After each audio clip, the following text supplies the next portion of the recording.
Hello दोस्तों, welcome back to my channel PCM classes में आपका स्वागत है। दोस्तों कि जैसा कि आपको पता है कि 4 अप्रैल को आपका बोर्ड का एग्ज़ाम होने वाला है। उससे पहले मुझे जो प्रश्न मिला है प्रेजेंट टाइम में कि सन 2021-22 किस तरह से प्रश्न आ रहे हैं, सिलेबस आपका चेंज हुआ है।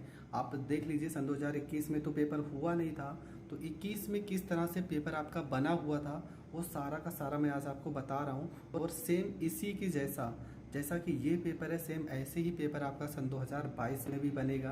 तो सारे प्रश्न को मैं सारे प्रश्न को ही बताऊंगा। इन सबका सॉल्यूशन मैंने वीडियो डाली है, वहाँ पर है, तो मैं आपको यहाँ पे प्रश्न ही बता रहा हूँ। ठीक है, तो सबसे पहले आपका क्या आता है? सबसे पहले आपका आता है भौतिक विज्ञान, और भौतिक विज्ञान का खंड का होता है। तो भौतिक विज्ञान में पहला ही क्वेश्चन है कि किसी वस्तु से बड़ा आभासी प्रतिबिंब बन सकता है। तो आपका ऑप्शन भी उत्तल दर्पण, अवतल, समतल और अवतल। ये सारी चीज़ें मैंने समझाई है, तो मैं यहाँ पे सॉल्व नहीं करूँगा क्योंकि आपके पास उतना टाइम भी नहीं है। आप वहाँ पर जाकर पूरा सोल्यूशन देख सकते हैं। दूसरा क्वेश्चन क्या है? वैसे किसी वस्तु का बड़ा आभासी प्रतिबिंब किस में बनता है? अवतल दर्पण में बनता है। प्रतिरोधकता का एसआई मात्रक क्या होता है? तो प्रतिरोधकता का एसआई मात्रक हो जाएगा आपका ओम मीटर। तीसरा क्वेश्चन आपका विद्युत धारा उत्पन्न करने की युक्ति को क्या कहते हैं? तो इसको कहते हैं जनित्र बोलेंगे। अगला क्वेश्चन है आपका अभिनेत्र लेंस की फोकस दूरी का परिवर्तन किया जा सकता है किसके द्वारा? पश्चिमाभि मांसपेशियां के द्वारा। ठीक है, उसके बाद आपका क्वेश्चन नंबर जो 2 है वो है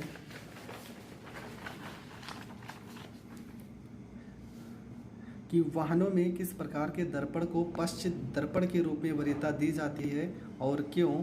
ठीक है, अगला क्वेश्चन है आपका कि किसी अवतल लेंस की फोकस दूरी 15 सेंटीमीटर है, वस्तु को लेंस से कितनी दूरी पर रखें कि उसके द्वारा वस्तु का लेंस से 10 सेंटीमीटर दूरी पर प्रतिबिंब बने। ठीक है, अगला क्वेश्चन है कि जरा दृष्टि दोष किसे कहते हैं, इसका निवारण कैसे होता है। इसके बाद आपका जो अगला क्वेश्चन है वो आता है आपका कितने नंबर का? ये तो 2-2 नंबर के थे, यहाँ से आपके आते 4 नंबर के। मैंने इन सारे प्रश्नों से और भी बहुत सारे इंपॉर्टेंट प्रश्न बताए, डिस्क्रिप्शन में लिंक है, आप देख सकते हैं। बहुत सारे ऐसे प्रश्न हैं जो पेपर में आए हुए हैं और मैंने बताया भी है। अगला क्वेश्चन है प्रकाश के परावर्तन के नियम को लिखिए, और एक क्वेश्चन भी इसमें ज्वाइंट किए कि 20 सेंटीमीटर वक्रता त्रिज्या वाले अवतल दर्पण के सामने 5 सेंटीमीटर दूरी पर और 15 सेंटीमीटर दूरी पर कोई वस्तु रखने पर प्रत्येक स्थिति में प्रतिबिंब कहाँ पर और कैसा बनेगा। तो आपको पता है फार्मूला कौन सा लगेगा? 1/f बराबर 1/v प्लस में 1/u का फार्मूला लगा के आप इस प्रश्न को सॉल्व कर सकते हो। अगला क्वेश्चन है, या तो आपको ये वाला प्रश्न करना रहेगा या तो ये वाला क्वेश्चन है कि लेंस क्या होता है, प्रकाशिक गुणों के आधार पर यह कितने प्रकार के होते हैं। उत्तर लेंस, यहाँ पर उत्तल लेंस के प्रथम फोकस तथा लेंस के बीच पर स्थित वस्तु के प्रतिबिंब का बनना किरण आरेख द्वारा दर्शाइए। ये क्वेश्चन हो जाएगा। अगला क्वेश्चन है किसी चालक का प्रतिरोध किन कारकों पर निर्भर करता है। दिए गए पदार्थ की किसी L लंबाई तथा A मोटाई के तार का प्रतिरोध 4 ओम है, तो इस पदार्थ के किसी अन्य तार का प्रतिरोध क्या होगा जिसकी लंबाई 1/2 तथा मोटाई 2a होगा। ये भी 4 नंबर का क्वेश्चन है। अगर आपको ये नहीं आता तो आप ये क्वेश्चन करके आ जाना कि विद्युत विभवांतर की परिभाषा तथा मात्रक लिखिए। 10 ओम, 20 ओम, 30 ओम के प्रतिरोध यदि समांतर क्रम में जोड़े गए हों श्रेणी क्रम में, तो उसका समतुल्य प्रतिरोध की गणना भी कीजिए। आपको पता है श्रेणी क्रम का फार्मूला क्या होता है? R बराबर R1 प्लस में R2 प्लस में R3, और समांतर क्रम का फार्मूला 1/r बराबर 1/r1 प्लस में 1/r2 प्लस में 1/r3 होता है। मैंने बहुत सारे न्यूमेरिकल बताए हैं, आप प्ले लिस्ट में देख सकते हैं। इन सारे प्रश्नों को मैंने सॉल्व भी किया है। अगला क्वेश्चन है आपका कि विद्युत मोटर का नामांकित आरेख खींचकर इसका सिद्धांत और कार्यविधि समझाइए। ये भी आपका 7 नंबर का है। आपको चाहे ये प्रश्न करना है चाहे ये वाला कर सकते हैं कि परिनालिका किसे कहते हैं। परिनालिका चुंबक की भांति कैसे व्यवहार करती है। किसी क्षण चुंबक की सहायता से विद्युत धारावाही परिनालिका के उत्तर तथा दक्षिण ध्रुव का निर्धारण कैसे किया जाता है। तो इन दोनों में से आप चाहे जो प्रश्न कर सकते हो 7 नंबर के, और ये भी 7 नंबर के 4 क्वेश्चन रहेंगे। आपको 2 प्रश्न करना रहेगा तो आपके लिए प्लस पॉइंट रहेगा। अब यहाँ से आपका आ जाता है रसायन विज्ञान। ठीक है, तो रसायन विज्ञान का पहला ही क्वेश्चन है।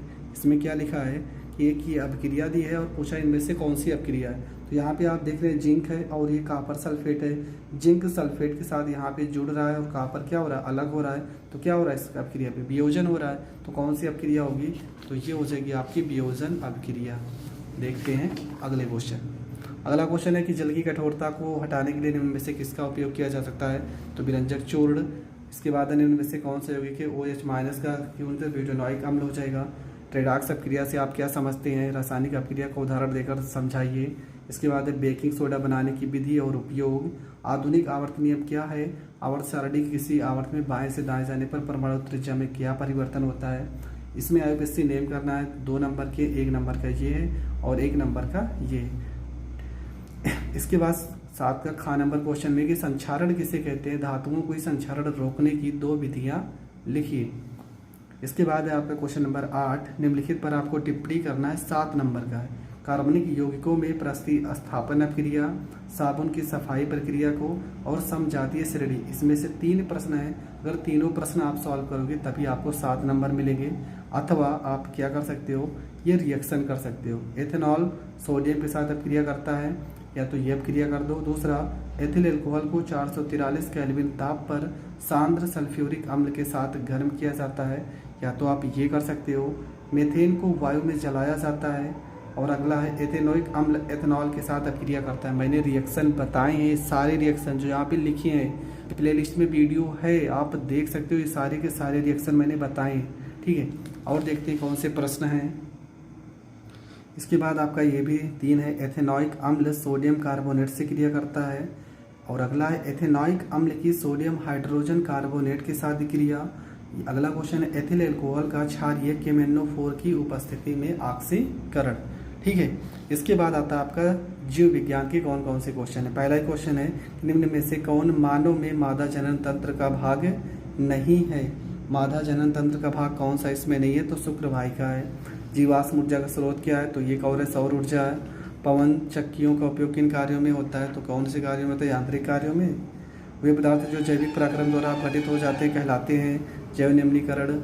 अगला क्वेश्चन हो जाएगा आपका स्वपोषी पोषण के लिए आवश्यक परिस्थितियां कौन सी हैं और उसके उप उत्पाद क्या हैं, ये 2 नंबर का प्रश्न है। पुष्प के बीजांड का स्वच्छ नामांकित चित्र बनाइए, 2 नंबर का क्वेश्चन है। जैव निम्नीकरणीय पदार्थ पर्यावरण को किस प्रकार प्रभावित करते हैं, ये भी आपका 2 नंबर का है। इसके बाद आपके हैं कायिक प्रवर्धन क्या है, उदाहरण सहित समझाइए, आपका 4 नंबर का है। अथवा मादा जनन तंत्र का स्वच्छ नामांकित चित्र बनाइए तथा इसका संक्षिप्त वर्णन कीजिए।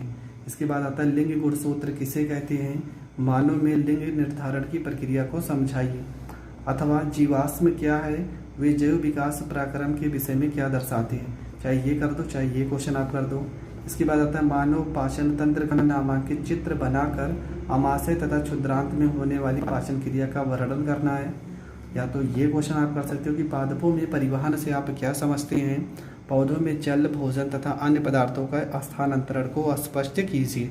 तो ये आपके हो गए पेपर। इसमें से आपका 50 नंबर तो कन्फर्म में फंसेगा, क्योंकि यही पेपर सन 2021 में आने वाला था, पर आपको पता है कोरोना की वजह से नहीं आया।